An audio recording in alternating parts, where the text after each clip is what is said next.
सम्यक सन्मुख मिथ्या दृष्टि। मोक्ष में प्रकाशक 7वां अध्याय। प्रकरण बहुत ही गंभीर है और उतना ही हितकारी अपने लिए।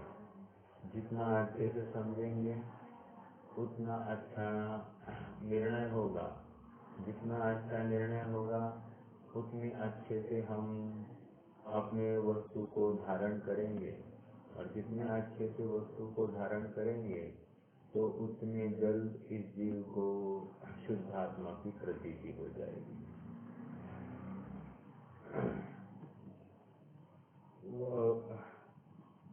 उद्देश्य, लक्ष्य निर्देश और परीक्षा, इन तीन माध्यमों के इन तीन हेतुओं के माध्यम से किसी भी विषय को ग्रहण करने की बात है।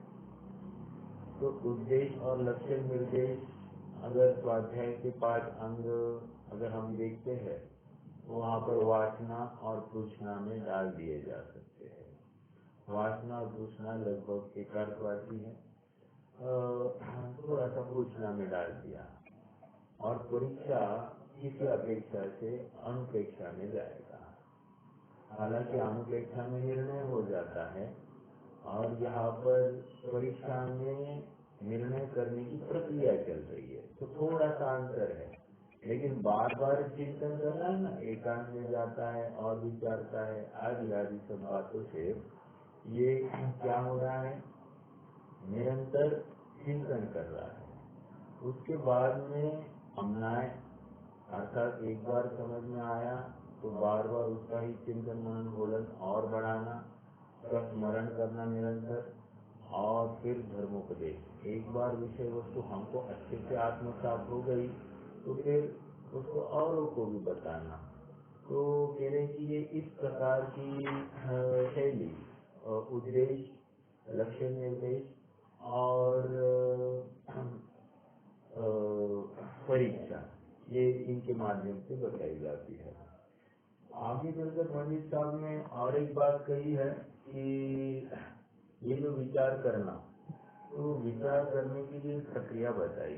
कह रहे कि विचार मात्र विचार करने को नहीं कह रहे हैं, या किसी भी चीज का विचार करना उसको विचार नहीं कह रहे हैं। जैसे मान लीजिए हम जाते जाते हमने ताजमहल देखा, तो ताजमहल कब बांधा था, कैसे बांधा था, किसने बांधा था, क्यों बांधा था, विचार करते बैठे। तो इस विचार में कोई उपलब्धि नहीं है। वहाँ पर इतना ही विचार करना कि ताजमहल है क्या, एक कब्र है बस। और किसी के पास बहुत पैसे थे और इसलिए उसने अपने सारे पैसे और अपनी पूरी ताकत इसी में लगा दी। अब किसी के पास इतने पैसे ही नहीं हो तो वो अपने प्रेम का इजहार कैसे कर सकता है, नहीं कर सकता। निष्कर्ष यही कहना है कि परीक्षा करने के लिए हमको जितने भी साधन सामने है उनका यथार्थ रूप से उपयोग में लाना। ठीक है, विचार की बात कर रहे थे। तो विचार में कह रहे एक तो विवेक चाहिए और एक तो धैर्य चाहिए। विवेक मतलब किसकी परीक्षा करनी, ये भी तो ज्ञान होना चाहिए। और धैर्य अर्थात हमको समझ में नहीं आ रहा है या हमारे हिसाब से नहीं दिखाई दे रहा है, इसलिए नहीं आया तो हो ही नहीं सकता, ऐसा कहकर बात को उड़ाना भी नहीं। देखो बहुत महत्वपूर्ण बिंदु है, क्योंकि जीव ने जो अच्छी लगी है उसी बात को ग्रहण किया है और वही धर्म है ऐसा मान लिया है। उसके आगे हटना ही नहीं चाह रहा है। बस जैसे मैंने निर्णय किया ना यही ठीक है। बहुत से लोग होते हैं जिनको मान लीजिए कि बर्तन धोने हैं, तो अच्छा बहुत पानी बहाओ तो बर्तन साफ होंगे, ऐसी एक धारणा है, नहीं तो होते ही नहीं है। और कभी कभी कोई ऐसा भी है कि ज्यादा पानी बहाकर भी कुछ बर्तन साफ नहीं करता है, वैसे के वैसे थोड़े बहुत उसमें लगी रहती है, ऐसा भी संभव है। तो निष्कर्ष इतना ही है कि आप किस प्रकार से काम करते हो ये बहुत जरूरी है। इतनी बात मैं इसलिए सुना रहा हूँ क्योंकि परीक्षा करनी है और परीक्षा करने के लिए बहुत ही ओपन माइंड चाहिए, निष्पक्ष बुद्धि चाहिए, नवीन बात को ग्रहण करने का सामर्थ्य चाहिए। यदि हमें कोई गलती है तो उस गलती को स्वीकार करके उस गलती को त्यागने का एक सही दृष्टिकोण या सही विचारधारा हमें या उस गलती को स्वीकार करने की उतनी अपनी धैर्य शक्ति भी चाहिए। तो अपने आप में एक बहुत बड़ा चैलेंज है। तो इसका विचार विवेक पूर्वक शांत होकर कीजिए। तो शांत होकर करना है। आकुलता में विवल होकर कभी विचार नहीं होता। विचार हमेशा शांति में होता है। शांति कहाँ मिलती है? एकांत स्थान में मिलती है। कभी भी समूह में, शादी ब्याह में, गेट टुगेदर में शांति कहाँ मिलेगी? लोगों को लगता है कि यहाँ पर शांति मिलती है, लेकिन शांति नहीं, वहाँ तो पूरा अशांति का माहौल होता है। क्योंकि देखना, जब भी हम समूह से लौट कर आ जाते हैं, गेट टुगेदर से लौट कर आते हैं, तो हर किसी के जितने जनों से मिले हैं, जितने जनों की बातें सुनी है, उन बातों का आदान प्रदान इतना हो गया है कि अपना माथा चकराने लगता है। निष्कर्ष शांति समूह में नहीं है, ये निर्णय हो जाता है। तो विचार करने के लिए और एक डायरेक्टिव है कि शांति में ये करना है, एकांत में जाकर ये कार्य करना है।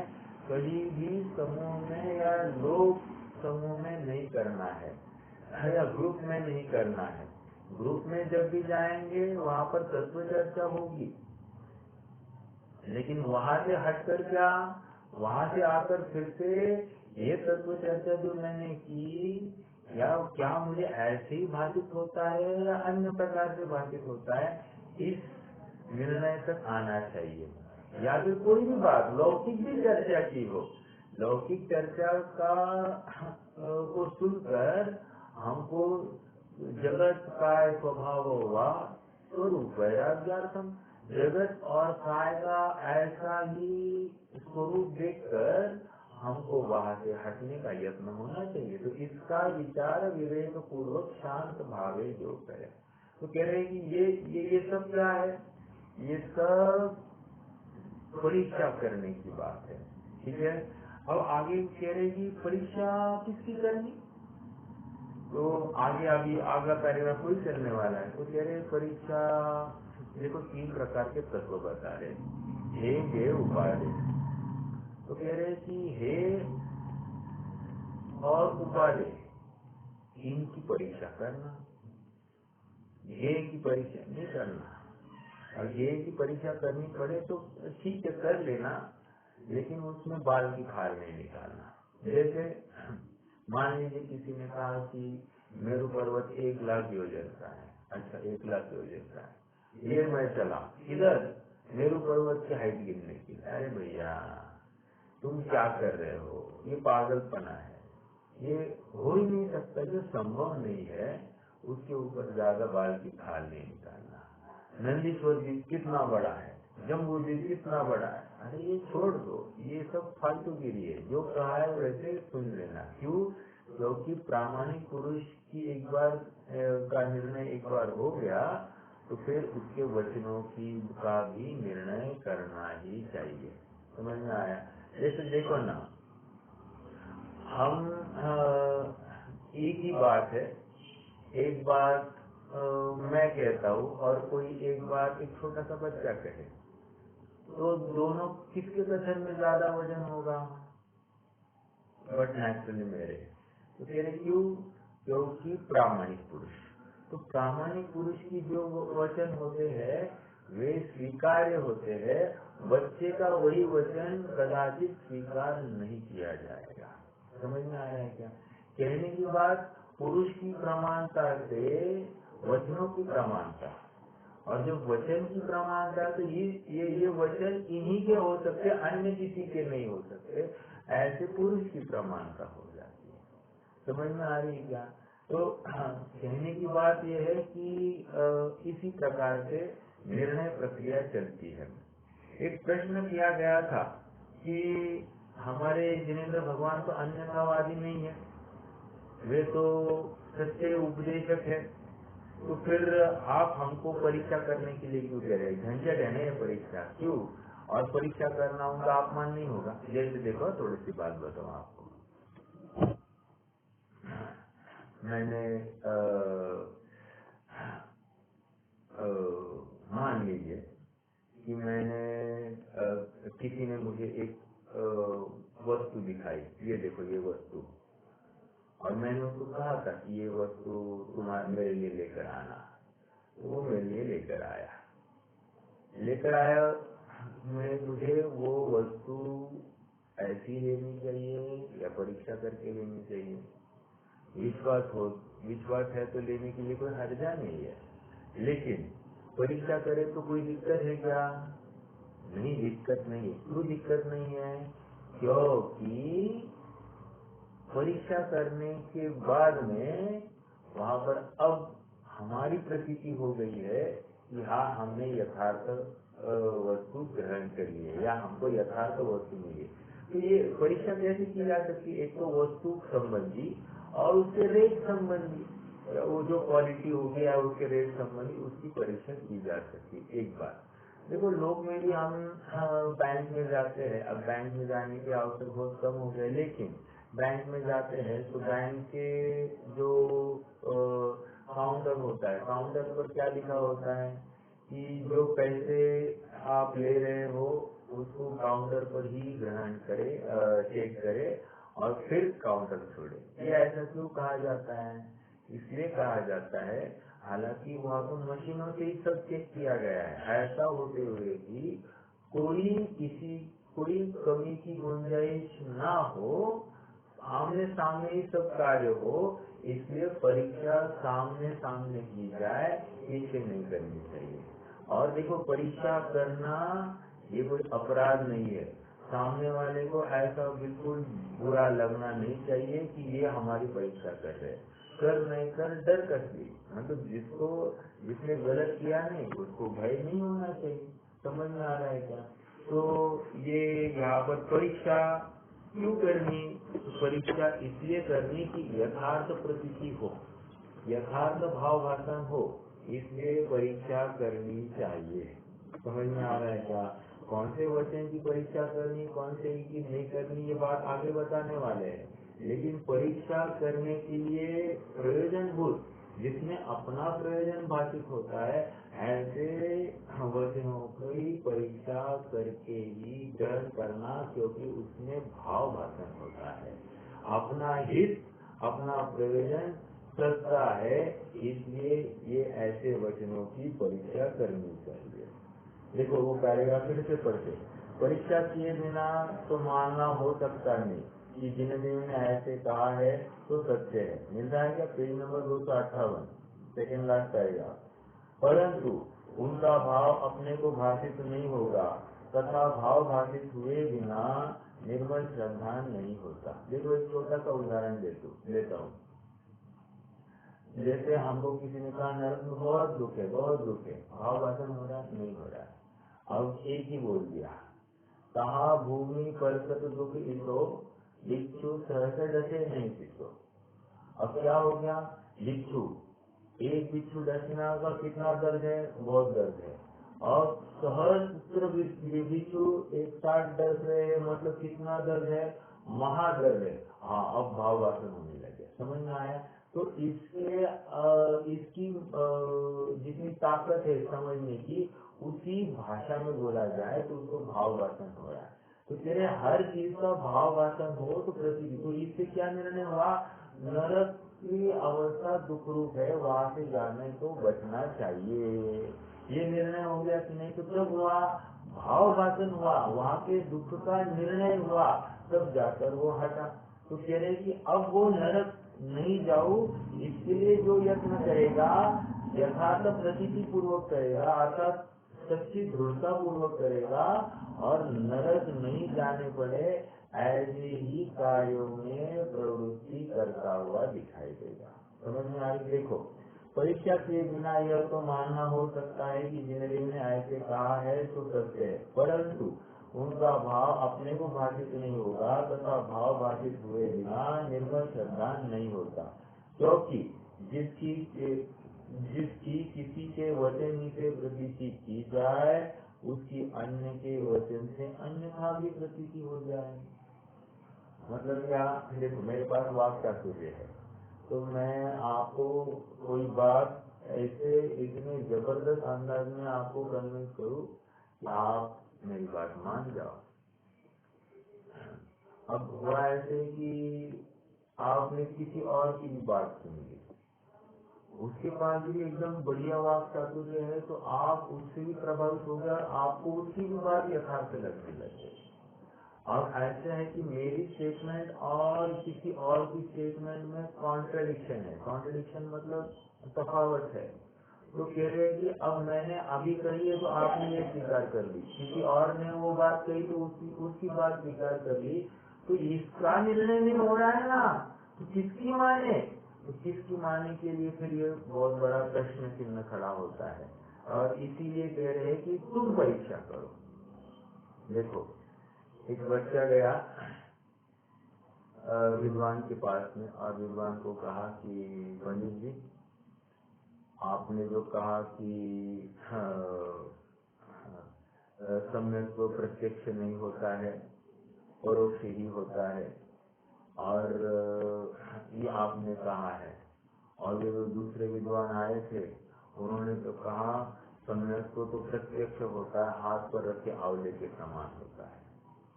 तो हमको तो भ्रम हो गया है। आप अब एक काम कीजिए, आप ही उस विद्वान से बात कीजिए और आप दोनों में आप चर्चा कीजिए। आप दोनों की चर्चा के उपरांत जो कोई आपका फैसला होगा वो हमको मान्य होगा। क्या तकलीफ है इसमें? आया तो कहने में, ऐसा कहने में क्या तकलीफ है? तो कहते हैं कि तकलीफ कुछ नहीं है। तकलीफ ये है कि ये जो विद्यार्थी है वो परीक्षा करना नहीं चाह रहा है। वो तो दोनों की बात सुन रहा है, दोनों को आदर रूप मान रहा है, तो दोनों की बात सुन रहा है और वो स्वयं निर्णय नहीं कर रहा है। और हमको यहाँ पर आज्ञा ये दी जा रही है तुम हजारों की सुनना लेकिन निर्णय अपना करना। सुनो सबकी करो मन की, ऐसी लोग में एक उक्ति चलती है। यहाँ पर कह रहे कि सुनो सबकी और फिर करो परीक्षा करके अपनी अपनी, और जो यथार्थ हो वही करना, जिससे बुरा होगा ऐसा तो कोई करना नहीं। समझ में आया? अर्थात निष्पक्ष होकर, पक्षपात रहित होकर तुम सब कार्य करना। देखो यहाँ पर वही कह रहे, क्योंकि जिसकी किसी के वचन ही से प्रतीति की जाए उसके अन्य के वचन से अन्यथा भी प्रतीति हो जाए। मतलब मैंने एक बात कही वो मान लिया आपने, किसी और ने अलग बात कही वो भी मान लिया आपने, तो आपकी प्रतीति गुलमुल होने लगी। क्यों हुई? क्योंकि आपने स्वयं का निर्णय नहीं किया। जो व्यक्ति स्वयं का निर्णय करता है वो अब कहीं भी डिगता नहीं है। देखो आगे लिखा ही है वहाँ, इसलिए शक्ति अपेक्षा वचन ही से की गई प्रतीति अप्रतीतिवत है। प्रतीति करो या नहीं करो कोई वैल्यू नहीं है। जैसे देव शास्त्र गुरु को हम नमन करते हैं तो हमको किसी ने कहा कि ये भी देव शास्त्र गुरु, इनको भी नमन करो। हाँ ये भी देव शास्त्र गुरु, करने लग गया नमन, हो गया ना विनय मिथ्यात्व। किसी ने कह दिया नमो लोहे सर्व सावनम, नमो लोहे सर्व तम, अच्छा जगत के सर्व साधुओं को मेरा नमस्कार हो। अच्छा तो जगत में तो किसने अर्थ किया? जितने भी जो जो साधु कहलवाते हैं सबको नमस्कार किया है। तो हम अपने भी औरों के भी सब साधुओं को नमस्कार। अब ये थोड़ी सी वाक चातुर्य, इसने निर्णय नहीं किया कि साधु स्वरूप तो भावलिंगत्व को लेकर है और भावलिंगत्व है ही नहीं, और ये डायरेक्टली सबको साधु मान बैठा है। समझ में आ रहा है क्या? तो कहने की बात इतनी है कि इसको प्रतीति नहीं हो रही है, और प्रतीति नहीं हो रही तो कह रहे कि इसका सुनना या समझना अप्रतीतिवत है। ठीक है, इसलिए शक्ति अपेक्षा वचनी से की गई प्रतीति अप्रतीतिवत है, तथा जिसका भाव बाधित हुआ हो उसे अनेक प्रकार से भी अन्यथा नहीं मानता। आई बात, कितने भी दिलाने आ जाए नहीं मानता, मतलब नहीं मानता। जैसे मान लीजिए कोई तात्विक बात है, धर्म का अनुष्ठान है, और मुझे इसमें मेरे घर के कोई भी सदस्य अपने साथ में नहीं है, सब विरोध में खड़े हुए हैं, लेकिन जब धर्म सामने खड़ा होता है तो अन्य कोई भी अपने लिए स्वीकार नहीं है। क्यों नहीं हो रहा है? क्योंकि इसकी प्रतीति इतनी दृढ़ हो गई है कि अब लाख तकलीफें आ जाए, मैं अपने तत्व निर्णय से इस धर्म के सिद्धांत से स्वयं को नहीं हटाऊंगा। नो कॉम्प्रोमाइज, यहाँ पर कॉम्प्रोमाइज नहीं। जैसे बर्थडे मनानी चाहिए कि नहीं मनानी चाहिए, छोटे उदाहरण दे रहा हूँ मैं, इसके आगे भी जा सकते। मेरे नहीं, मतलब नहीं, बर्थडे नहीं मनाए जाते हैं। तो किसी ने कह दिया क्या होता है उसमें अपन बर्थडे के नाम पर दान देंगे, आदि आदि करेंगे। तो बर्थडे स्मरण किया ना भैया, तो तुम्हारे अभिप्राय में बर्थडे के प्रति जो भाव है, एक सॉफ्ट कॉर्नर है, वो तो कहीं गया नहीं। समझ में आया? तो बर्थडे ये प्रकार से तुम मना ही रहे हो। बर्थडे के दिन तुम मिठाई बनाओगे तो कह रहे ये तो तुम ये प्रकार से बर्थडे को स्मरण कर रहे हो और तुम मना रहे हो। तो ये जाहिर रीति से करता है, तुम बिना जाहिर किए कर रहे हो, लेकिन कर तो रहे हो ना। मान लो हम कहते हैं कि हम किसी को बुलाते नहीं, हम हमारे ग्रुप में, हमारे घर में ही थोड़ा सा उस दिन थोड़ा सा मीठा करते और खाते। अरे हो गई ना बात, ये भी बर्थडे। तो कह रहे हैं कि बर्थडे नहीं मनानी चाहिए, तो उसका कारण समझना, परीक्षण करना, और क्यों नहीं मनाना, क्योंकि मेरा अनादि निधन स्वरूप है, मैं कभी जन्मता ही नहीं, मेरा कभी नाश होता ही नहीं। जो जन्म हुआ है वो पर्याय का हुआ है, जो नाश होगा वो पर्याय का होगा, जिसका संयोग हुआ है उसी का वियोग होने वाला है। तो मुझमें कुछ फर्क पड़ने वाला नहीं है, तो मुझे क्यों इन अनुष्ठानों में प्रवृत्ति करना। नहीं, फिर गेट टुगेदर के नाम पर तो साहब, फिर गेट टुगेदर के नाम पर आप इस दिन मत करना, क्योंकि धारणा गलत की जाती है। अर्थात हम गलत धारणाएं को स्वीकार करते हैं और अपना बहुत नुकसान कर बैठते हैं। निष्कर्ष यही चल रहा है कि परीक्षा करके ही तुम हर किसी बात का निर्णय करना। जैसे छोटा उदाहरण दिया, देव का निर्धारण कैसे करना, शास्त्र का निर्धारण कैसे करना, गुरु का निर्धारण कैसे करना, हर चीज के लिए परीक्षा करने की आज्ञा है। ठीक है, वहाँ पर तुम ये नहीं, हाँ अभी गुरु का निर्णय करना है, क्या ये सम्यक दृष्टि है, क्या ये सम्यक दृष्टि है, उनकी कितनी प्रकृतियों का अभाव हुआ होगा, 3 कशे टुकड़ी गए हैं क्या नहीं गए हैं। तो कह रहे ये फालतूगिरी मत करो, तुमको परीक्षा करनी है उनके बहिरंग 28 मूल गुणों के माध्यम से, तुमको उनकी अंतरंगता को देखने के लिए नहीं कहा है। तो परीक्षा किसकी करनी है किसकी नहीं करनी, इसका भी विचार होना चाहिए। ठीक है, देखो अब आगे बढ़ते हैं। उसे अनेक प्रकार से भी अन्यथा नहीं मानता, इसलिए भाव बाधित होने पर जो प्रतीति होती है वह सच्ची प्रतीति है, अड़िग रहता है अपने परिणामों में। ठीक है, अब चाहे कोई कुछ भी उसको लालच देने आए, उसको डिगाने आ जाए, वो कभी भी नहीं हटेगा, और चाहे उतनी तकलीफें उसके सामने आ जाए तो भी वो अपनी प्रतीति से हटता नहीं है। अब प्रश्न आगे दिया है, उपदेश तो अनेक प्रकार के हैं, किस किस की परीक्षा करे, बहुत बड़ी बात है ना। अनेक प्रकार के उपदेश है, क्यों? क्योंकि जितने नए हैं उतने प्रकार के उपदेश हैं। तो नए कितने हैं, जितने प्रकार के कथन हैं उतने प्रकार के नए हैं। तो फिर इतने सारे उपदेश है, अब किसकी किसकी परीक्षा करें।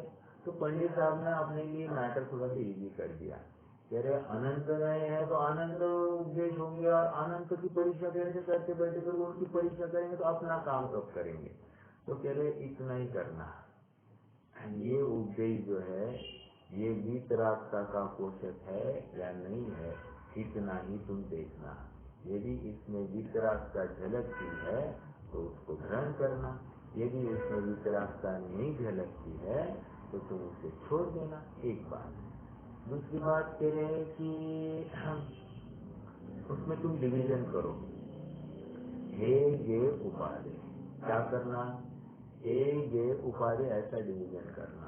क्या होता है हे गे उपाधि, कह रहे जिसको मात्र जानना है, जानकर उसमें राग द्वेष नहीं करना, एकत्व ममत्व को स्थापित नहीं करना, उसको कह रहे गे। और जिसको जानकर उसे ग्रहण करना है, उसमें अपने को करना है, उसको कह रहे उपाधि। और हे क्या है, जिसके माध्यम से अपना नुकसान होने वाला है, ऐसी जो कोई बातें होगी या ऐसे जो कोई परिणाम होंगे उनको हे कह दिया। समझ में आया। तो तीन हे गे उपाधि, तो कह रहे हे और उपाधि, इन बातों की, इन तत्वों की तो तुम निर्णय कर लेना, और ये तत्वों में जानो तो ठीक, नहीं जानो तो ठीक, जहाँ संभव हो तो जान लेना, नहीं संभव हो तो छोड़ देना, इसमें ज्यादा बात की खल नहीं निकालना। देखो नहीं, थोड़ा सा और एक बिंदु है यहाँ। यदि कहोगे कि पुरुष की प्रमाणता से वचन की प्रमाणता की जाती है, तो पुरुष की भी प्रमाणता स्वयं तो नहीं होती, उसके कुछ वचनों की परीक्षा पहले कर ली जाए तब पुरुष की प्रमाणता होती है। ठीक है, यहाँ पर कह रहे हैं कि पुरुष की प्रमाणता से वचनों की प्रमाणता, बात तो बराबर है, उसके वचन सुनो तो उसका निर्णय किया जा सकता है। ठीक है, यहाँ पर बहुत बातें हैं, जैसे पुरुष की समानता कैसे, इसलिए हमारे यहाँ पर जिनवाणी में सबसे पहले देव शास्त्र गुरु को फाइनल किया जाता है, मतलब देव का स्वरूप फाइनल किया जाता है। जब तक देव का स्वरूप फाइनल नहीं किया है तब तक बात आगे बढ़ती ही नहीं है। क्यों? क्योंकि ये किसके वचन है और जिनके वचन है वे कैसे है, इसका निर्णय पहले तुम आओ यहाँ पर बैठ के करो, और उसके बाद में आगे की सब बातें करो। देखो मेरी भावना में क्या कहा, जिसने राग द्वेष काम आदि के जीते सब जगह जान लिया, सब जीवों को मोक्ष मार्ग का निष्क्रिय हो उपदेश दिया। सबसे पहले कंडीशन लगाई राग द्वेष से रहित बना। ठीक है, जहाँ राग द्वेष है उसकी बात ही नहीं चल सकती। क्यों? क्योंकि वो छल करने में बिल्कुल समझ है, राग द्वेष होकर वो कुछ भी अफरा तफर कर सकता है, इसलिए पहली कंडीशन लगाए राग द्वेष से रहित बना। एक बात, और फिर साथ साथ क्या कह रहे, सर्वज्ञ बना, सब कुछ जान लिया। जब सब कुछ जान लिया है, तीन लोग तीन काल के सर्वद्रव्य क्षेत्र काल भाव को जान लिया है, अब जानने से कुछ बचा नहीं है, तो वो अब उनका अन्यथा वचन या गलत वचन कैसे होंगे, क्योंकि सब कुछ एकदम साक्षात देख रहे हैं, तो उनको गलत कहने का कोई अवसर ही वहाँ पर दिखाई नहीं देता। तो राग द्वेष से रहित बना और सर्वज्ञ बना, ये जो दो एट्रीब्यूट आ गए तो अपने आप उनके वचन अब निर्दोष ही होंगे, उनके वचन में कोई भी छल नहीं होगा, कोई विकार नहीं होगा, या फिर उन वचनों में कोई भी दोष नहीं होगा, झूठ नहीं होंगे। समझ में आया? तो कह रहे कि ये वचनों की परीक्षा की गई। ठीक है, वचनों की परीक्षा क्यों की गई? क्योंकि हमको प्रामाणिक पुरुष का निर्णय करना है। समझ में आया? इसलिए वहाँ पर देवागम सूत्र में देवागम न भोयान श्यामरादि विभूतया माया विश्व की दृश्यन्ते ना तत्त्वमसि नो महान। तो क्या कह दिया कि देवों का आना, आकाश में गमन करना, चमरों का डुरना आदि आदि ये सब बातें, इनकी वजह से तुम महान नहीं हो। तुम गाफिल मतलब तुम ऐसे भ्रम में नहीं रहना कि हम तुम्हें नमस्कार कर रहे हैं, क्योंकि तुम ये सब बातें हमको दिखाई दे रही। क्यों? क्योंकि ये मायावियों की भी दिखाई देती है। तुम जब मायावियों की दिखाई दे तुम्हारी दिखाई दे, इसमें क्या आश्चर्य है? ठीक है, तो कह रहे फिर क्या कह रहे हैं कि हम तुम्हारा तुमको नमस्कार, तुम्हारे अंतरंग वैभव जो प्रकट हुआ है उसकी वजह से हम तुम्हें नमस्कार कर रहे हैं। हम तुम्हारे बहिरंग सब लक्षणों के माध्यम से तुम्हें नमस्कार करने नहीं आए हैं। निष्कर्ष, पहले पुरुष की प्रमाणता की गई किससे? उनके अंतरंग वैभव से। और जब अंतरंग वैभव की निर्णय कैसे किया? उनके वचनों के माध्यम से। समझ में आ रही है बात? तो वचनों पुरुष की प्रमाणता वचनों से और वचनों की प्रमाणता पुरुष से। ठीक है, आगे उपदेश तो अनेक प्रकार के हैं। किस किस की परीक्षा करें? समाधान, पेज नंबर 259। उपदेश में कोई उपादेय कोई है तथा कोई हे तत्वों का निरूपण किया जाता है। वहाँ उपादेय हे तत्वों की तो परीक्षा कर लेना, क्योंकि इनमें अन्यथापना होने से अपना बुरा होता है। मतलब आगे कह रहे उपादेय को हे मान ले तो बुरा होगा, और हे को उपादेय मान ले तो बुरा होगा। अब बहुत बड़ी बात है, कह रहे कि हे तत्व क्या है? मान लो शरीर हे है, ठीक है, राग द्वेष विकारी भाव हे है, और किसी ने शुभ भाव में ही धर्म कह दिया, तो ये क्या होगा? आश्रव तत्व है, आश्रवबंध तत्व है। तो ये हे तत्व है और किसी ने इसको उपादेय मान लिया तो तकलीफ होने वाली की नहीं। देव दर्शन ये सम्यत्व का कारण है, तो ये मानकर ये किसी ने मात्र देव दर्शन ही के पीछे लग गया और दिन में 8 बार देव दर्शन करता बैठे, रोज सम्यत्व होगा था, सम्यत्व होगा, तो क्या हो गया? गलत उसने निर्णय किया है। देव दर्शन ये सम्यत्व का कारण, मतलब सम्यत्व में निमित्त कारण है। निमित्त कारण मतलब भगवान को देखा, भगवान को देखकर क्या करना? मात्र भगवान को देखकर कुछ होने वाला नहीं है, कोई प्रकृति को हीनाधिक होने वाले नहीं, कोई मिथ्यात्व का नाश नहीं होने वाला। क्यों? दृष्टि बहिर है, और मिथ्यात्व का नाश तो अंतर्दृष्टि होने पर होता है। ये सीधा सीधा विवेक हमको ये परीक्षा है।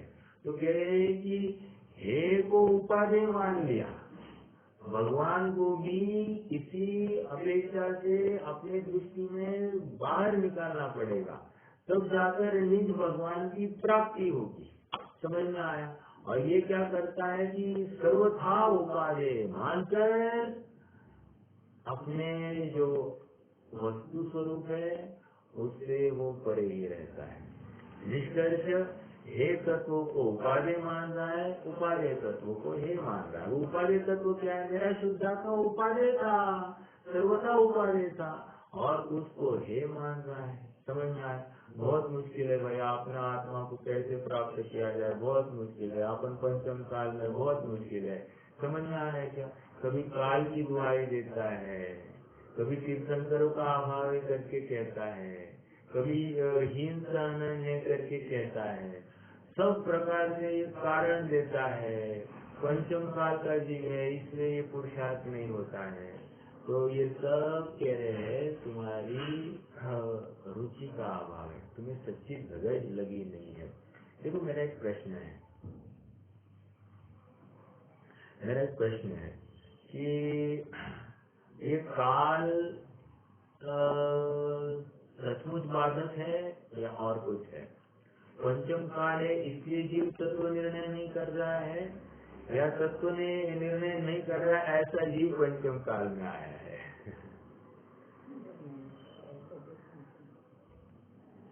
तो कहे कि सच्ची बात तो देखो, जो कथन चलते हैं कि पंचम काल का जीव पंचम काल में तत्व निर्णय नहीं होता या मोक्ष नहीं होता, सब बातें जो कह रहे तत्व निर्णय में से अल्प जीवों का होगा। बहुत से जीव तो ऐसी प्रमाद में भटकेंगे, लेकिन कुछ जीवों का तत्व निर्णय में उपयोग लगेगा और वो प्रयास भी करेंगे।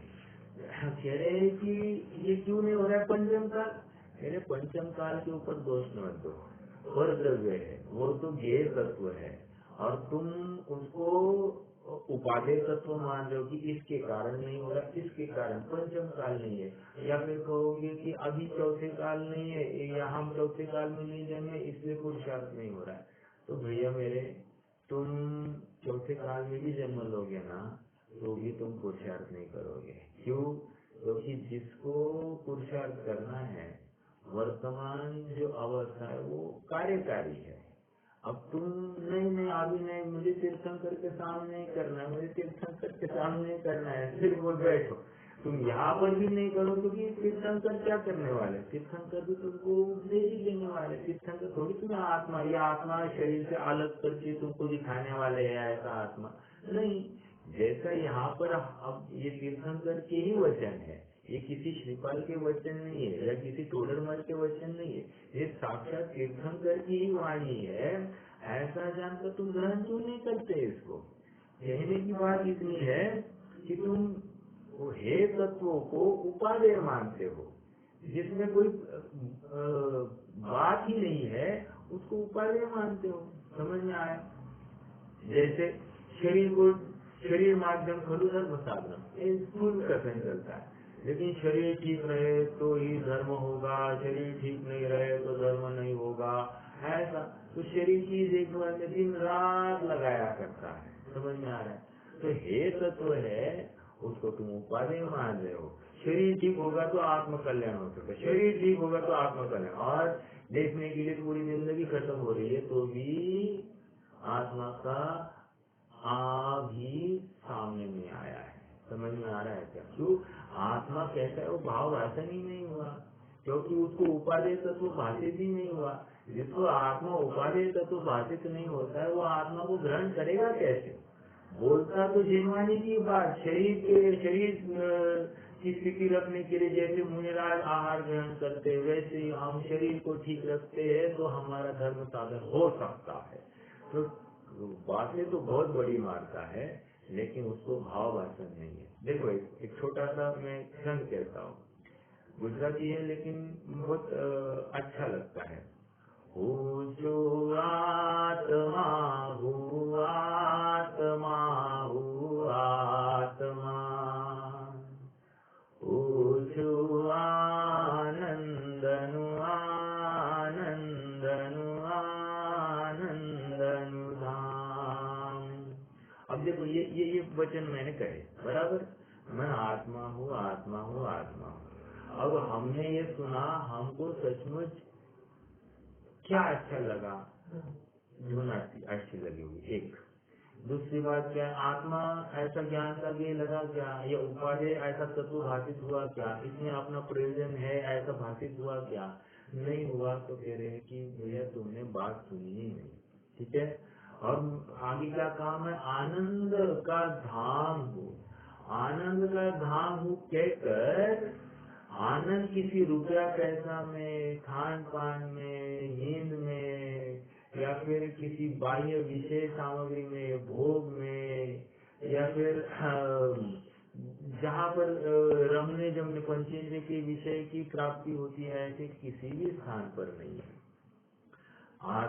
ये आनंद का धाम तो अपना आत्मा है। देखो बहुत से लोग कहते हैं कि एसी हो तो अपना स्वाध्याय भी अच्छा हो सकता है, तो स्वाध्याय में मन लगा रहेगा, नहीं तो फिर मन नहीं लगता है। तो कह रहे भैया मेरे, ऐसा नहीं है, ये हे तत्व है, तुमने उसको उपादेय तत्व माना है, और उपादेय तत्व को जब तुम मान रहे हो तो उसी मतलब पर द्रव्य को तुम उपादेय मान रहे हो, तो उसी समय में जो उपादेय तत्व है उसको तुम हे ही मान रहे हो। ये तुम्हारी मान्यता तुम्हें पकड़नी पड़ेगी।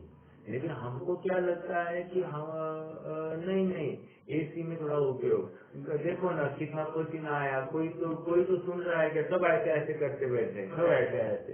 तो कह रहे कि ऐसे ऐसे कर रहे हैं, लेकिन जो सच्चा रुचिवंत जीव, देखो मुनिराज आत्मन योग कर रहे हैं और वे अपने स्वरूप से टच से मत नहीं हो रहे हैं। तो जब वे नहीं हो रहे हैं तो निष्कर्ष ये हुआ कि बाहर का पसीना, बाहर की गर्मी कुछ भी इस जीव को हटाने के लिए या चलित करने में समर्थ नहीं हुई। क्या कहाँ से बात लाए अपन?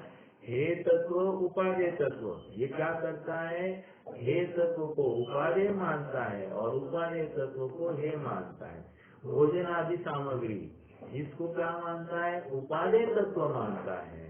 भक्षण, खान पान या दान आदि करना इसको उपादेय तत्व मानता है। देखो, या शुभ भाव इसको उपादेय तत्व मानता है, या व्रत तपस्या आदि इसको उपादेय तत्व मानता है। होना क्या चाहिए था? ये किसी अपेक्षा से एक देश उपादेय। मैं थोड़ा सा शब्द को ये करूँ तो बहुत सारी बातें हैं। जितनी बातें इसमें विचार करें, एक एक बात के ऊपर गंभीरता से हमको चिंतन करना, क्योंकि वाक्य या शब्द सीमित है लेकिन उसके भाव आनंद छिपे हुए हैं। तो हमको अनंत भावों को तत्व चिंतन की धारा में लेना है और निरंतर हमारी दिन भर की एक एक क्रिया को शॉर्टलिस्ट करना और उस क्रिया का परीक्षण करना। हे गे उपादेय, ये क्रिया में मुझे मेरा क्या प्रयोजन भाषित हुआ? जैसे हमने कल भी कहा ना कि हम जिनवानी सुनने बैठे हैं, तो इसमें हमारा क्या प्रयोजन है? या फिर हम देव दर्शन करने गए, तो इसमें हमारा क्या प्रयोजन है? ये जानना चाहिए। हम देव दर्शन करने जाते, मान लीजिए हम समोशरण में देव दर्शन करने गए, मैं थोड़ा सा एग्जाम्पल को चेंज कर रहा हूँ। हम समोचरण में देव दर्शन करने गए, तो हम क्या करेंगे? मात्र देव दर्शन करेंगे या और कुछ आगे करेंगे? क्या करेंगे? थोड़ा सा विचार करना, क्या कर सकते हैं? क्या सुनेंगे? भगवान की वाणी सुनेंगे कि नहीं सुनेंगे? और हम देव दर्शन करने जाते तो भगवान को वाणी सुनने जाते हैं। समझ में आ रही है क्या बात? तो कहने की बात इतनी है कि हमको हमारा क्या प्रयोजन भाषित होता है उस क्रिया में, इसका विचार तो होना चाहिए। मतलब हर जगह पर हमने मूल में भूल कर दी है। जैसे हम जिनवानी सुनने बैठ जाते हैं, जिनवानी सुनने बैठ जाते और धड़ाधड़ खून टंटाने लगता है, और हम जिनवानी सुनने बैठते तो क्या किस बोल से सुनते? निश्चयी निश्चयी निश्चयी निश्चयी निश्चयी निश्चयी मतलब क्या? ये कोई बताएगा? निश्चयी निश्चयी निश्चयी मतलब क्या?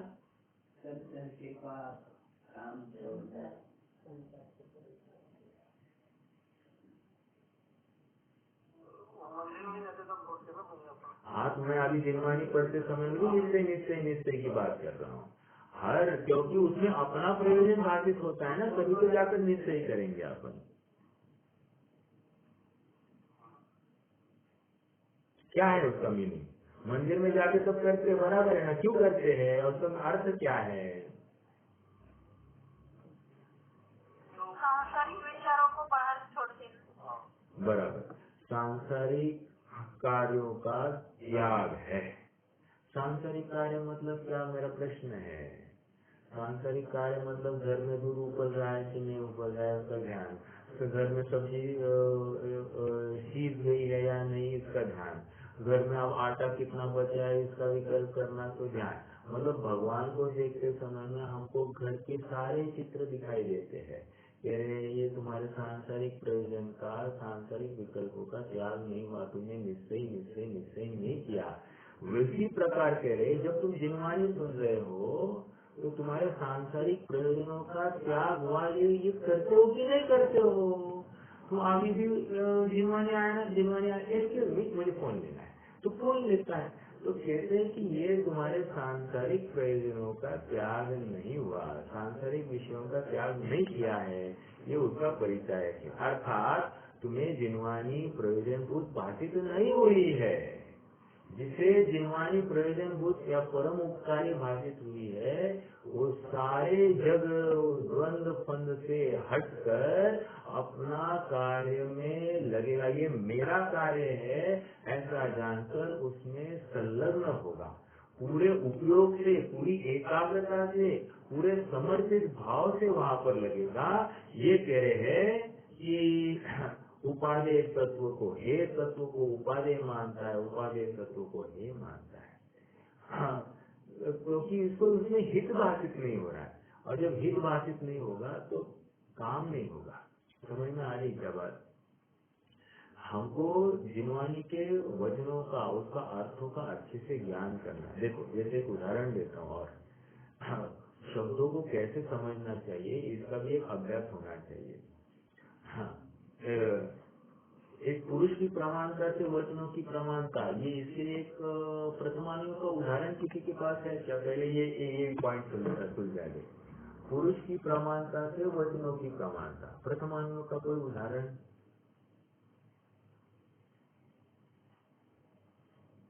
मैं एक कह देता हूँ, समझ जाएगा। अश्वत्थामा हतो नरो वा कुंजिरो वा, किसने कहा था ये? अश्वत्थामा हतो नरो वा कुंजिरो वा। हाँ, युधिष्ठिर का वचन। ये क्या है? मतलब युधिष्ठिर कोई झूठ बोल नहीं सकता है, ऐसा निर्णय करके इन्होंने क्या किया? कौन थे? द्रोणाचार्य ने अपना धनुष्य रख दिया नीचे। कहने की बात यह है कि पुरुष की प्रमाणता से वचनों की प्रामाणिकता, ठीक है। अब उसने झूठ बोला, सत्य बोला, ये अलग बात, लेकिन इसने ये वचन किए हैं, उसकी कितनी वैल्यू की जाती है? जब लौकिक जगत में ये सब वैल्यू की जाती है, तो हम आध्यात्मिक जगत में तो बात वहां पर सिद्ध होती ही होती है। ठीक है, एक बात तो ये हो गई।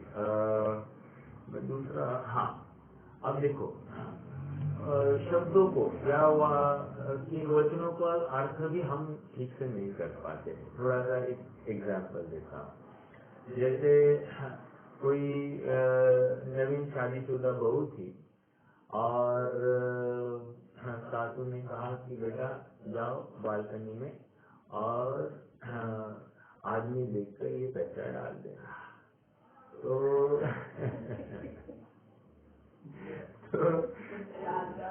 बहू बहू गई है ऊपर टेरेस पर, और काफी देर हो गया वो नीचे ही नहीं आई। सास परेशान, यहाँ घर में इतने सब खाने के लिए सब रुके हैं और ये कहाँ भाग गई है। तो सास आगे दौड़ते दौड़ते ऊपर, क्या है बहू, क्या तुम क्यों नहीं आई, कितना देर लगता है ऐसा ये डालने के लिए? तो बहू कह रही कि सासू जी आपने तो कहा था कि आदमी देख कर डालना, आदमी तो कोई दिखाई नहीं दे रहा है, तो फिर मैं कैसे डालती है? अर्थात इसमें वचनों को समझा नहीं, अर्थात वचनों का निर्धारण करने का भी उसका सामर्थ्य होना चाहिए। और एक उदाहरण देता हूँ, देखो हाँ, मतलब ये ज्ञान का मतलब हमको शब्दों का भी यथार्थ निर्णय या निर्धारण करने के लिए उसका अर्थ निकालने का सामर्थ्य होना चाहिए, और उसमें गंभीरता से अपने अभ्यास करने की बुद्धि होनी चाहिए। जैसे हाँ, रोको मत जाने दो, क्या कहा? रोको मत कौमा जाने दो, एक सेंटेंस। रोको कौमा मत जाने दो, दूसरा सेंटेंस। अब शब्द तो वही है, दोनों सेंटेंस में शब्द वही है, लेकिन दोनों सेंटेंस का अर्थ वही है क्या? नहीं है। तो हमको यथार्थ निर्णय करने का अपना सामर्थ्य, तो परीक्षा, शब्दों की भी परीक्षा यथार्थ होनी चाहिए कि ये क्या स्टेटमेंट है, क्या कहना चाह रहे हैं। ये तो एक एग्जाम्पल दिया, तो वैसे ही जिनवानी में भी क्या कहना चाहते हैं, इसका हमको भाव भाषण निकालना पड़ेगा। जैसे एक उदाहरण देता हूँ, नियम की 189 नंबर की गाथा, 189 नंबर की गाथा, किसी को मालूम है 189 नंबर की गाथा? नियम की अर्थ मैं गाथा का या पाठ नहीं कराऊंगा, अर्थ नहीं, ये चर्चा की है अपन ने, ठीक है। नए में चर्चा की है, नए नए चक्र में वहां पर ये आया कि राग शुद्ध निश्चय नए से, शुद्ध निश्चय नए से राग द्वेष जीव के है। ये किसका स्टेटमेंट है? मेरा नहीं है, किसी विद्वान का नहीं है, किसी आरे गहरे का नहीं, कुंद कुंद का है, जिसको हम मंगलाचरण में मंगलम भगवान वीरो मंगलम गौतम गणी मंगलम कुंद कुंदार्यो, मतलब गौतम गणी के बाद में डायरेक्टली कुंद कुंद को याद कर रहे हैं, बाकी शुद्ध केवली जितने हुए किसी को याद नहीं कर रहे हैं, उसके ऊपर पुण्य गुरु को याद नहीं कर रहे, डायरेक्टली कुंद कुंद को याद कर रहे, और ऐसे कुंद कुंद ने ये स्टेटमेंट की है नियम सार 189 नंबर की गाथा। तो कह रहे शुद्ध निश्चय में से राग जीव के है, इसका अर्थ क्या है? कोई बताएगा, प्रयास करेगा?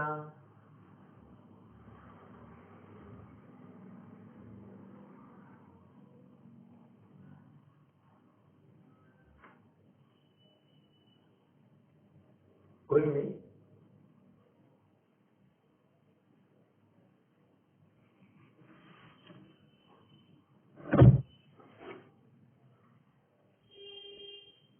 नहीं है शायद, है ना?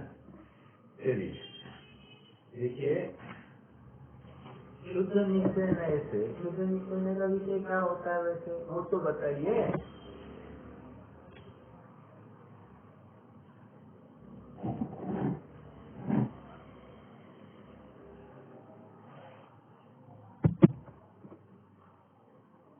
देखो, एक देश शुद्ध निश्चय का विषय साधक अवस्था, और शुद्ध निश्चय का विषय वहाँ पर साध्य अवस्था, यूँ कहिए कि अनंत अवस्था, ये क्षायिक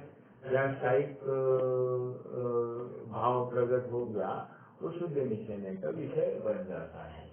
तो अब यहाँ पर शुद्ध निश्चय से राग द्वेष को जीव का बताया जा रहा है। थोड़ा सा यही तो परीक्षण करना है, यही तो एनालाइज करना है, नहीं तो बस शास्त्र में आ रही है ऐसी घटना, क्यों कहा, क्या मालूम कहाँ होगा। तो ये कहते हम छोड़ दे तो हम सच्चा निर्णय नहीं कर रहे।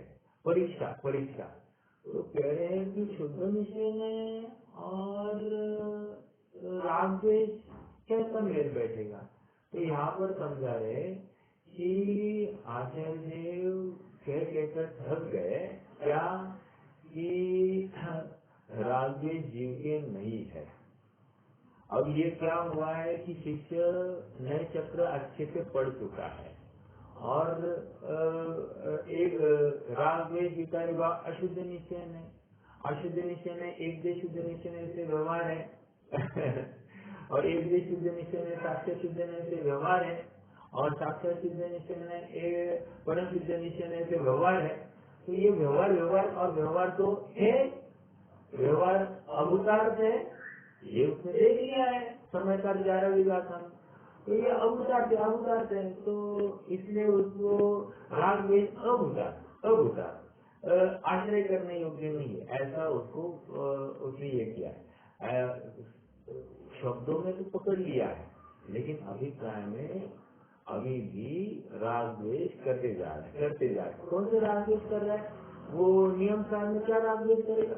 अरे जो 28 मूल गुणों का पालन है वो राग है, द्वेष तो नहीं करेंगे, लेकिन राग तो कर रहे, और राग में उपादेय बुद्धि है। तो कह रहे हैं ये राग जो है एक देश शुद्ध निश्चय से जीव का है। समझ रहे हो तुम मैं क्या कह रहा हूँ? ये किसी और का नहीं, जीव का है, जीव का। ऐसी प्रतीति कराने के लिए किसी दूसरे का अपराध नहीं, किसी कर्म का उदय नहीं है, कोई निमित्त नहीं है, ये तुम्हारा अपना अपराध है, और इस अपराध के फल में तुम संसार में भटकने वाले हो, इसका एहसास कराने के लिए शुद्ध निश्चय से राग द्वेष जीव का है, ऐसा कहा। समझ में आया क्या?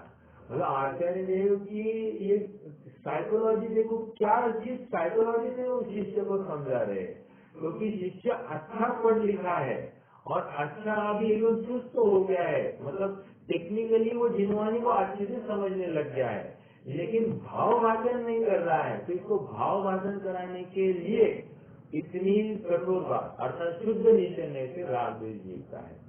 अब हम आप जैसा कोई जीव इस बात को सुने, अरे ये शायद मिसप्रिंट हो गई होगी, गलत प्रिंट हुई होगी, ऐसा विचार करके कुछ छोड़ दे, या फिर आचार्य उस समय में उनको थोड़ी सी झपकी लग गई होगी।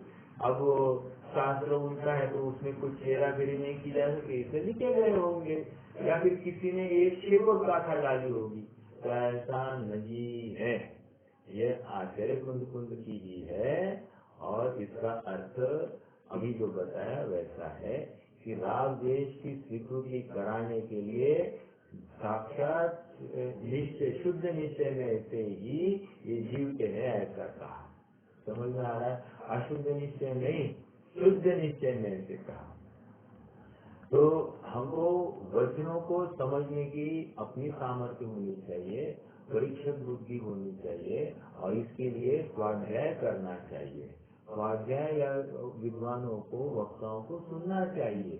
जितना सुनेंगे, जितना समझेंगे, जितना चिंतन मनन करेंगे उन विषयों का, तो ये बहुत लाभकारी होगा। अभी एक बहुत अच्छी बात सुनी थी। देखो, जैसे हम कई शिविरों में जाते हैं, तो वहाँ पर व्यवस्था का कॉमन होती है, राइट।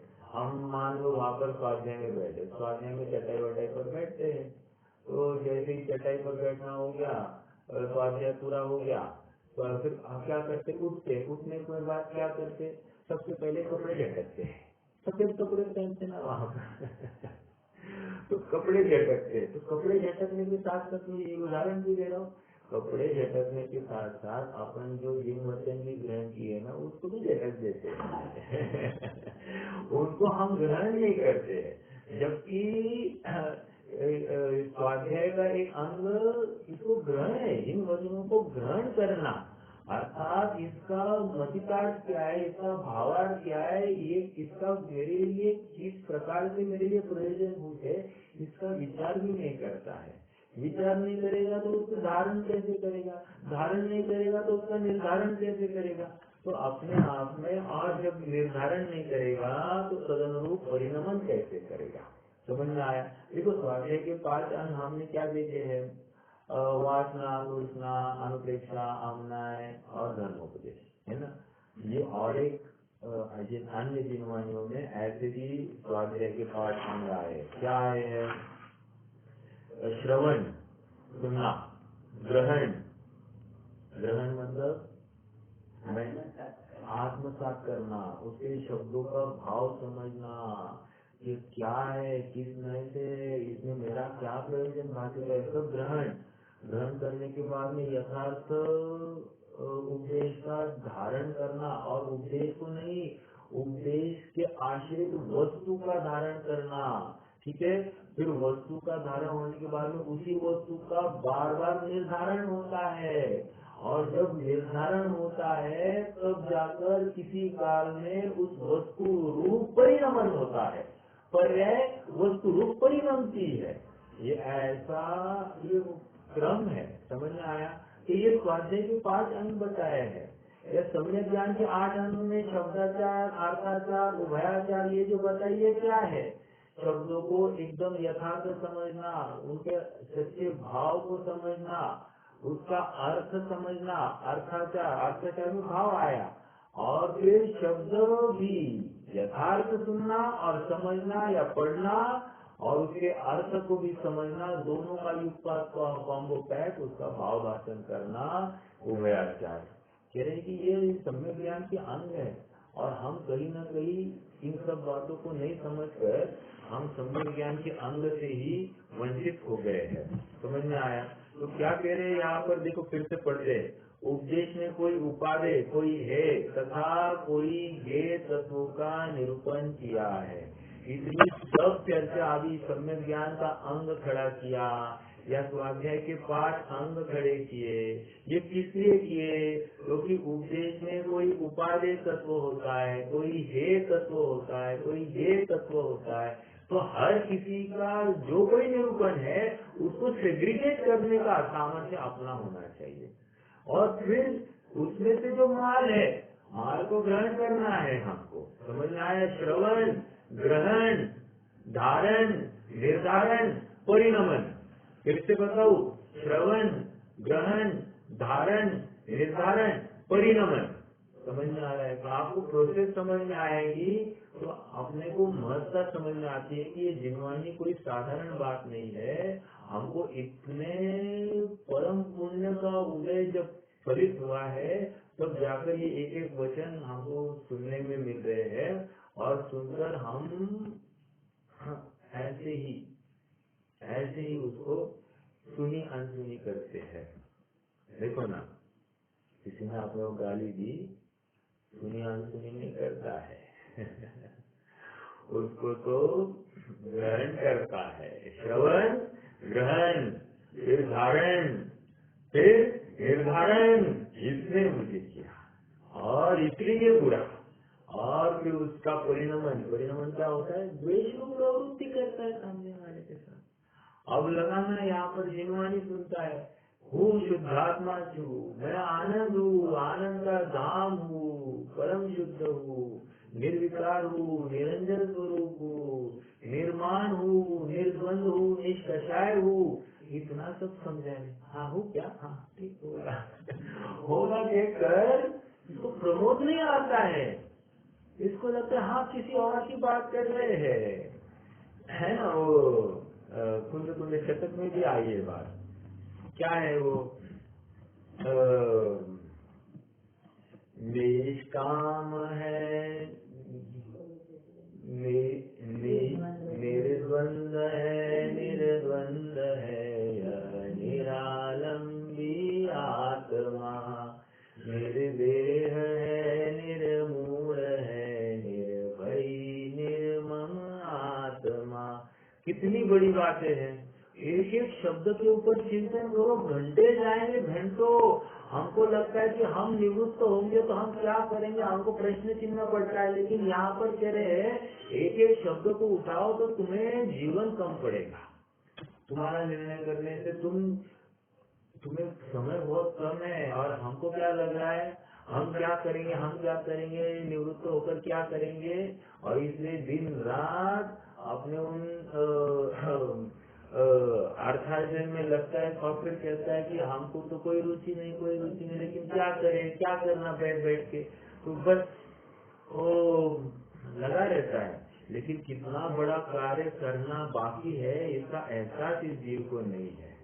देखो, निर्ग्रंथ है, निराग है, निश्चल्य है, निर्दोष है, निर्माण मदय आत्मा, निष्काम है, निष्क्रोध है, निर्दंड है, निर्द्वंद है, यह निरालंबी आत्मा, निर्देह है, निर्मूल है, निर्भयी निर्मम आत्मा।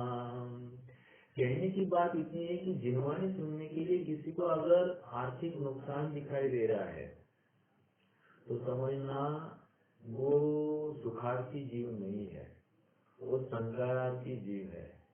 जिसको जिनवानी सुनने में कष्ट बाधित हो रहा है वो सुखार्थी जीव नहीं है, वो दुखार्थी जीव है। जिसको जिनवानी के अनुसार प्रवृत्ति करने में दुख बाधित होता है वो सुखी नहीं, वो दुखी ही रहेगा। ये नियम है, क्योंकि उसको अपना प्रयोजन ही बाधित नहीं होता है। और सबसे पहले कंडीशन समय को सम्मुख मिथ्या दृष्टि की यही रखी है कि मुझे तो इसमें अपना प्रयोजन बाधित होता है। प्रयोजन, अरे सुखी होने का प्रयोजन, उसका प्रयोजन मत समझना। यहाँ पर सुखी होने का प्रयोजन बाधित होता है। और इसी बुद्धि से, इसी निर्णय पूर्वक वो सत्य रुचि से आगे बढ़ा है, सच्ची धगज से आगे बढ़ा है। वहाँ पर धगज की कमी नहीं है, रुचि की कमी नहीं है। देखो, मेडिकल की दुकान है, मेडिकल की दुकान है 1760, वहाँ पर औषधियाँ होती है। उसको बोलो ये तो फटाक से जाकर लेके आता है। हम वो शब्द भी ठीक से उच्चारण नहीं कर पाते और वो आदमी धड़ाधड़ लेके आता है, उसकी कीमत लेकर बिल भी बना देता सामने। कहने की बात इतनी कि इतनी सारी बातें फटाफट याद करता है। और एक मैं शुद्धात्मा हूँ, निर्बंध हूँ, निष्काम हूँ, निष्क्रोध हूँ, निरंजन स्वरूप हूँ, इतना भी निर्णय नहीं कर सकता है, ये भी याद नहीं कर सकता है, इसका भी स्मरण नहीं रह सकता है इसको। हमको दिन भर में ऐसा एक बार भी तो स्मरण आता है क्या? तो मैं निष्काम हूँ, मैं निष्क्रोध हूँ, निर्माण हूँ, निर्मल हूँ, ऐसा कभी स्मरण आता है क्या? अगर आता है तो शाबाश, विकल्प तो आता है तो भी शाबाश। यहाँ तो कह रहे हैं कि उसको धारण ग्रहण करके धारण करने की बात है। जब तक मैं धारण नहीं करता हूँ ऐसे वस्तु स्वरूप को, तो उस वस्तु स्वरूप रूप परिणाम कैसे होगा? नहीं होगा। तो समझने की बात इतनी है कि हे के उपादेय तत्व को हम समझे और उसमें हे तत्व को हे रूप विचार करे, उपादेय तत्व को उपादेय तत्व रूप विचार करे। जिसको जैसा समझाया वैसे ही समझना, यही तो निश्चय है। और जो जैसा है नहीं लेकिन अन्य प्रकार से समझाया गया है तो व्यवहार है। ऐसी हमको जिनवानी का प्रमाण है। तो जब कहेंगे शुभ भाव को धर्म का, शुभ भाव को शुद्ध भाव का कारण कहा, तो वहाँ पर वो उपचार का कथन है, वो व्यवहार का कथन है। शुद्ध भाव आत्मा के आश्रय से होता है। शुभ भाव करते करते या शरीर की क्रिया करते करते कभी भी शुद्ध भाव होता नहीं है। समझ में आ रही है क्या? अपने आप में दोनों अलग कार्य है। एक संसार का कार्य है, एक मोक्षा मतलब अशरीरी होने का कार्य है। तो अपने आप एक शरीरी होना और एक अशरीरी होने का कार्य है। दोनों एकदम परस्पर विरुद्ध है। तो एक दूसरे में कारण कार्य संबंध कैसे हो सकता है? तो अपेक्षाएं अनेक है। उन अपेक्षाओं को समझकर अपने को उपादेय तत्व को उपादेय जानना और उसमें ही उपादेयता भाषित होना, भाव भाषण करना हो, भाव भाषण करना। भाव भाषण नहीं हुआ तो इतना उभा आत्मा उपादेय है और ये शरीर ये है, इतना जान लिया। अब ब्ला ब्ला ब्ला ब्ला जितनी सब बातें फटाफट हो गई, एग्जाम दे दी, अच्छे मार्क्स आ गए और फाइनल क्या? फाइनल अभी भी मिथ्या दृष्टि बना रहा। कह रहे फिर काम नहीं किया। काम कब हुआ कहेंगे? एग्जाम में फेल हो जाओ, कोई प्रॉब्लम नहीं, लेकिन इस तत्व निर्णय की परीक्षा में तुम फेल नहीं होना। समझ में आ रहा है क्या? ये बहुत बड़ी बात यहाँ पर आई है। हमको इसको गंभीरता से विचार करना और उसके अनुसार अपने निर्धारण करना तत्वों के।